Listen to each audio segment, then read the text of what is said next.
সম্মানিত বন্ধু, সম্মানিত প্রিয়জন, আসসালামু আলাইকুম ওয়া রাহমাতুল্লাহি ওয়া বারাকাতুহু। একটি কথা শুনুন।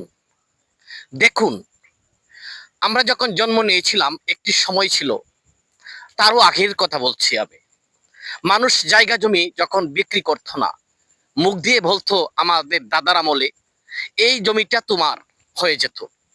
দেখুন তো, কালের বিবর্তনে ডিজিটাল এই যুগে আমরা এসে নষ্ট হয়ে গেছি, পথভ্রষ্ট হয়ে গেছি। এখন জায়গা ক্রয় করার পর সেটাকে কি করতে হয়? সেটাকে খারিজ করতে হয়, আরো কত কিছু করতে হয়।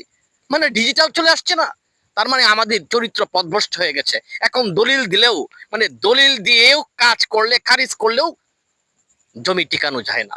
আর আগে মানুষে দলিল করতে হচ্ছে না, তারপরেও মুখে বলছে সেটা হয়ে গেছে।